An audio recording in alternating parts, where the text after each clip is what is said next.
तो 10 जनवरी 1975 ईस्वी को पहली बार नागपुर में विश्व हिंदी सम्मेलन हुआ था। तो उस स्थिति को ध्यान में रखते हुए 2006 से प्रत्येक वर्ष विश्व हिंदी सम्मेलन, विश्व हिंदी दिवस मनाया जाता है।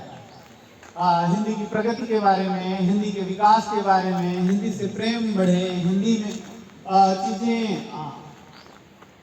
लोग पढ़ें, लिखें, आगे बढ़ें, हिंदी का प्रसार हो, इसके लिए प्रत्येक साल 10 जनवरी को विश्व हिंदी दिवस मनाया जाता है। तो इस हिंदी दिवस पर हिंदी शिक्षक होने के नाते मैं आप लोगों को एक छोटी सी कविता सुना रहा हूं हिंदी दिवस पर, जिसमें आपको आपके हिंदी के कुछ रचनाकार, कुछ भाषा से संबंधित चीजें मिलेंगी। हिंदी मेरी रोजी रोटी, हिंदी मेरी जान है। अब मैं हिंदी शिक्षक हूँ, इसलिए हिंदी मेरी ही रोजी रोटी है। हिंदी का शिक्षक हूँ तो जो वेतन मिलता है इसी की बदौलत मिलता है, तो मेरी रोजी और रोटी हिंदी है। इसलिए मैं कह रहा हूँ हिंदी मेरी रोजी रोटी, हिंदी मेरी जान है अनेक भाषाएं लेकिन इसकी अलग पहचान है।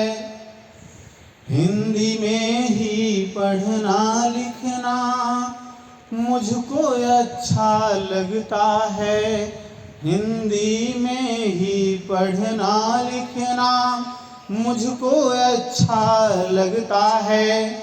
और भी भाषा होंगी जरूरी, पर हिंदी अभिमान है। हिंदी मेरी रोजी रोटी, हिंदी मेरी जान है।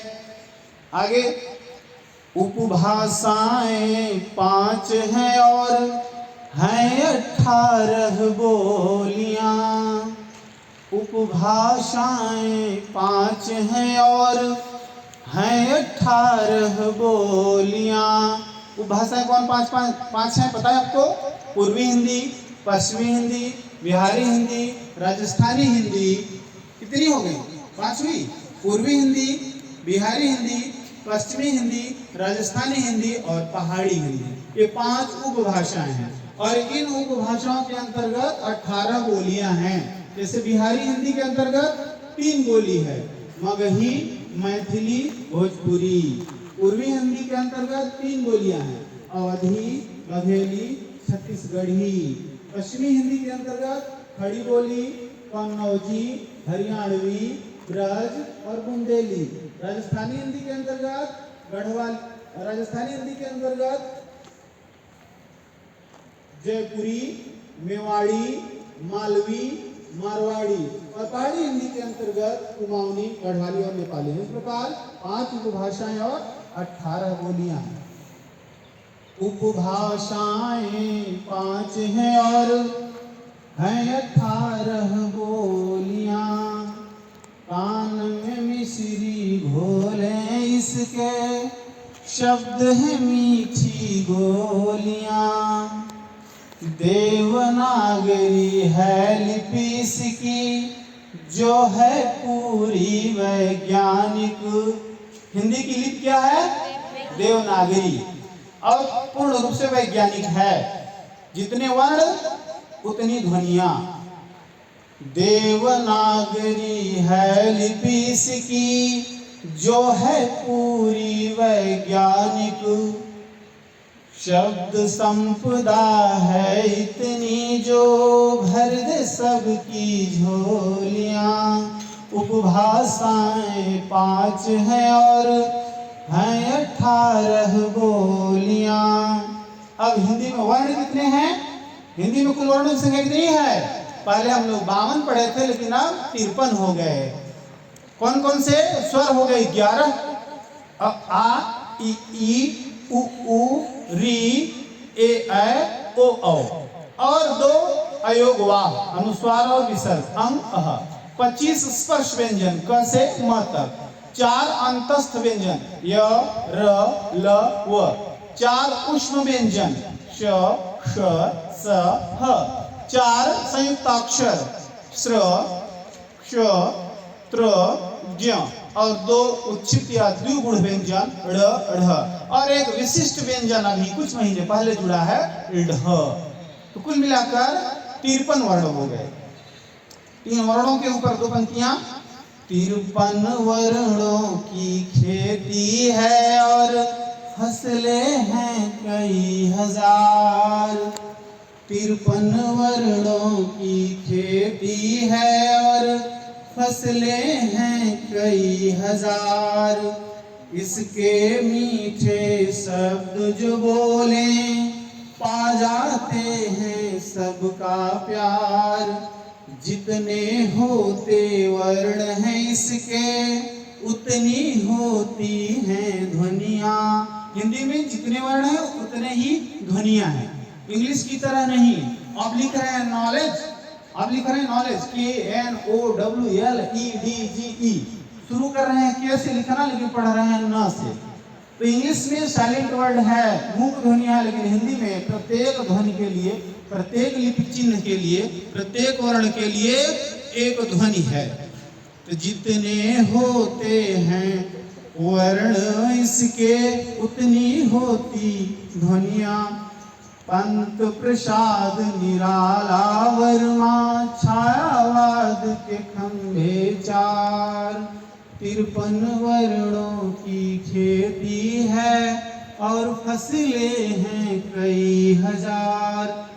अंतिम पंक्तियां।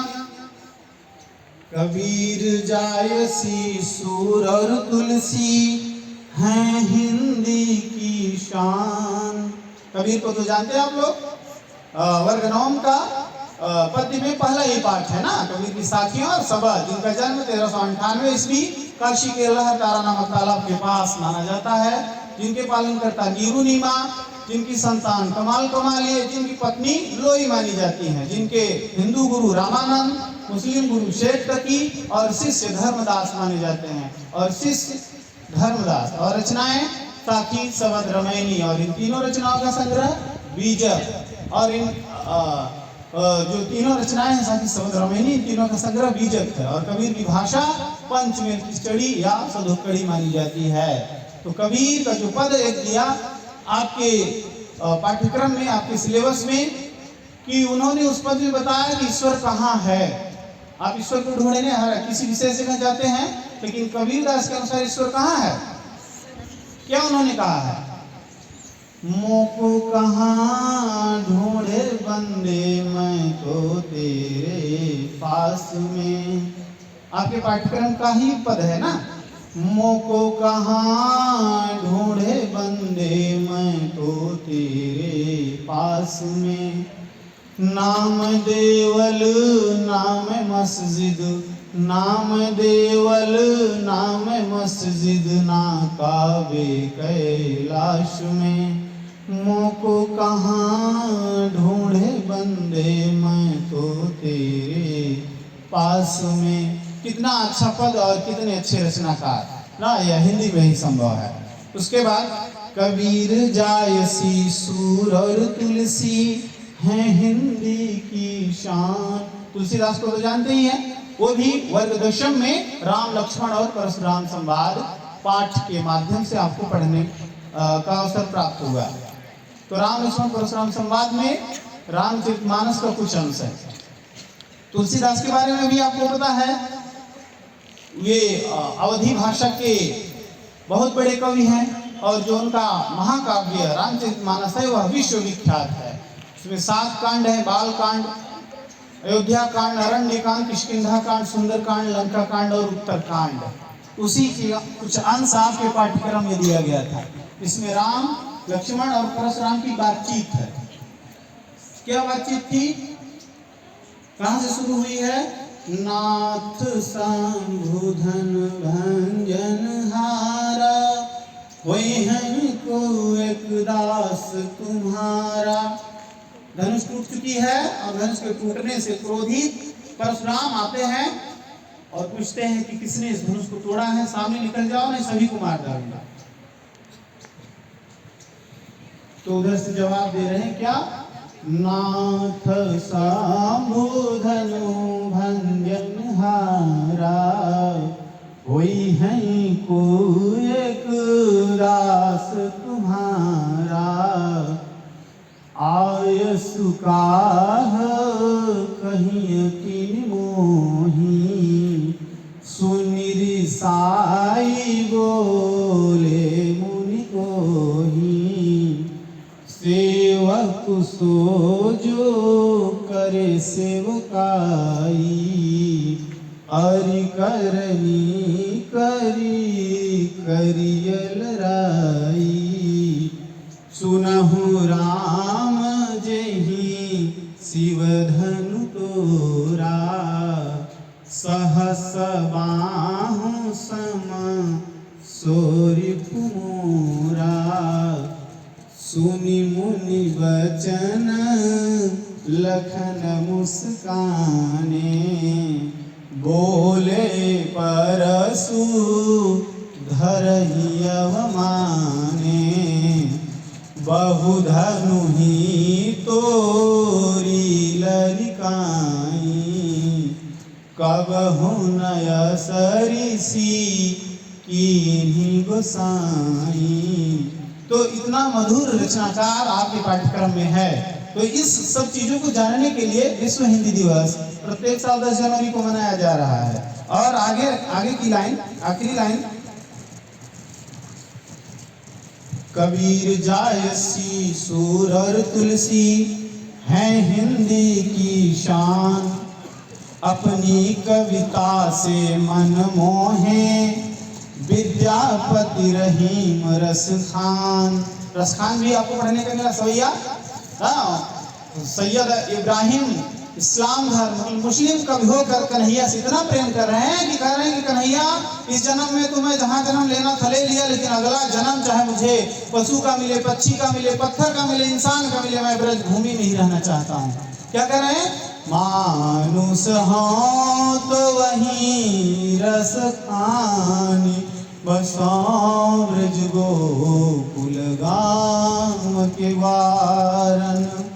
जो पशु हो तो कहाँ बस मेरो, चरा नित नंद की धेनु मझारन। जो पाहन हो तो वही गिरि को, जो कियो हरि छत्र पुरंदर धारन। जो खग हाथ बसेरो करो, मिली कालिंदी कूल कदम्ब की डारन। कालिंदी कूल कदम्ब की डारन। अनुप्रास अलंकार का कितना अद्भुत वर्णन। कालिंदी कूल कदम्ब की डारन। एक ही वर्ण जहाँ बार बार आता है वहाँ कौन सा अलंकार होता है?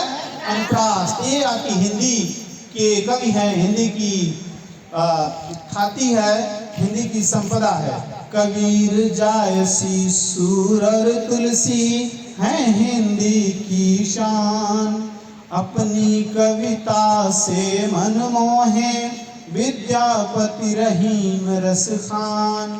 मीरा की पदावली मोहे, और मोहे मान सरोवर। अभी अगर दूरी है इससे, लिख ले पढ़ ले इसका ज्ञान। अभी अगर दूरी है इससे, लिख ले पढ़ ले इसका ज्ञान। कबीर जायसी सूर और तुलसी, है हिंदी की शान। ठीक, ये मेरी विश्व हिंदी दिवस पर एक कविता थी छोटी सी। आशा करती है आप सभी हिंदी से प्रेम करेंगे, हिंदी का खूब प्रयोग करेंगे और हिंदी की शुद्धता के लिए अथक प्रयास करेंगे। शुद्ध हिंदी कैसे बोली जाए, कैसे लिखी जाए, हिंदी की राइटिंग कैसे सुधारें। अगर हिंदी की राइटिंग आपकी सही है तो सभी विषयों में, जो आप अंग्रेजी में नहीं लिख रहे हैं उसके अलावा सभी विषयों में आपके अंक ज़्यादा मिलेंगे। ठीक, बहुत बहुत धन्यवाद।